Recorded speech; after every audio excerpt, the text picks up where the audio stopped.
sexualidade, uma das funções do sexo é exatamente dar prazer.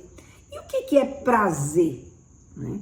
Prazer, que eu chamo aqui, né, é o prazer da gente se sentir bem, é o prazer da gente se sentir feliz, o prazer é aquela condição, né, de você ter uma sensação boa, uma sensação gostosa, um êxtase, né?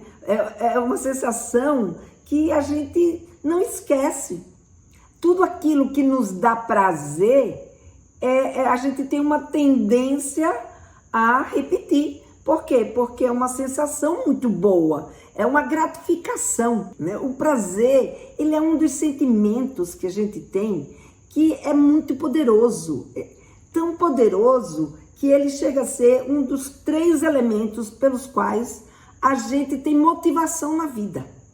Então a gente tem motivação na vida por coisas que dizem respeito à nossa sobrevivência, ou seja, se a gente não fizer isso, a gente morre, então a gente precisa fazer, como por exemplo, dormir, comer, beber água, respirar. Então tudo isso diz respeito à nossa sobrevivência. Então a gente faz porque se a gente não fizer, a gente morre, né?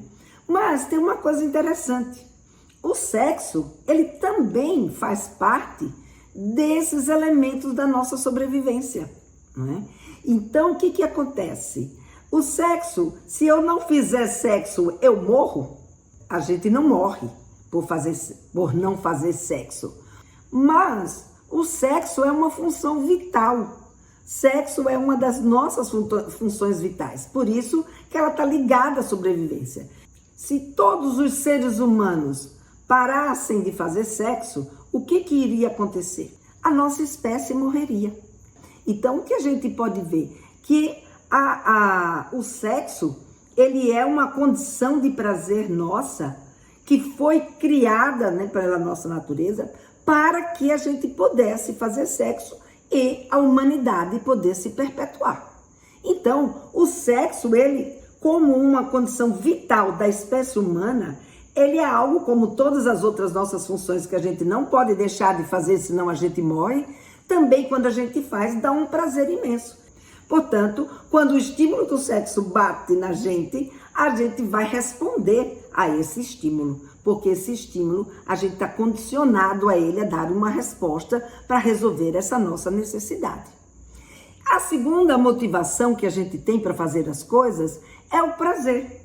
Ora, se essa condição nossa é uma de sobrevivência, ela é permeada, né? Ou ela como eu diria, encaminhada pela sensação de prazer, então o sexo também está no rol da sensação de prazer. Então o sexo dentro das nossas motivações, ele já está em 2 motivações.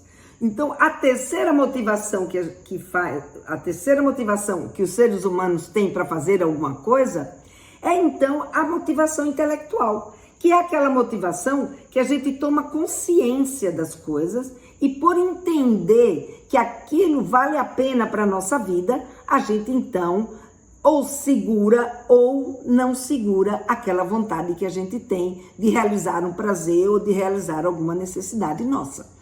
Então veja, essa terceira motivação é uma motivação que exige muito mais da gente, que exige muito mais dos nossos filhos. Por quê? Porque é uma motivação aprendida, diferente da motivação que a gente tem da sobrevivência, que é uma questão instintiva, e a segunda motivação do prazer, que é uma questão de lembrança, de você guardar a lembrança de que aquilo dá prazer. Então, se aquilo dá prazer, o que eu faço? Eu repito. E o sexo faz parte, né, desse rol das sensações, de atividades prazerosas que a gente tem na nossa vida. Se a gente não quer que o nosso filho faça sexo, ou se a gente quer reprimir a atividade sexual, ou se a gente quer impedir que ele se desenvolva, ou seja, que a gente vai contra a natureza dos nossos filhos, o que vai acontecer? A gente vai precisar ter um argumento muito forte para fazer com que eles percebam que porque aquilo dali não vale a pena para a vida dele. Então, dependendo da circunstância, dependendo daquilo que a gente está olhando, do que está acontecendo nesse momento da vida da sua criança, que ela está passando de criança para adulto, e que, portanto, o que vai diferenciar ela nesse momento, em termos de corpo, de aptidão, né, de interesse, é o interesse sexual, que ele faz parte da vida deles, né? É ele que vai dar esse diferencial, claro que não é só ele, né? Mas por causa dele, ou juntamente com ele, né, outras questões começam a se desenvolver na vida dos nossos meninos e das nossas meninas. Né? Então, o que a gente vai ver? O prazer ele move as pessoas.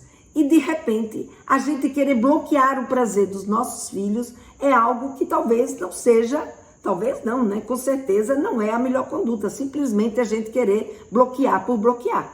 A gente precisa entender e ver de que forma a gente pode adequar, porque nem sempre aquilo que nos dá prazer a gente pode fazer na hora que a gente quer, como a gente quer e aonde a gente quer. Ora, se eles estão num momento da vida deles que ainda não é possível avançar nessas sensações de prazer no sentido de ter uma relação sexual, eles precisam entender. Então, essa oportunidade da gente falar sobre sexualidade com os nossos meninos e meninas, quando a gente fala de prazer, também não é ensinar a eles que o corpo da gente é só uma questão de estímulo e resposta. Eles precisam entender esse contexto, não é? Entender que sim, eles vão ter vontade de transar um dia, mas cada um tem o seu tempo, né? E tem o seu momento, então mostrar esse contexto para eles, não é? E mais, não é?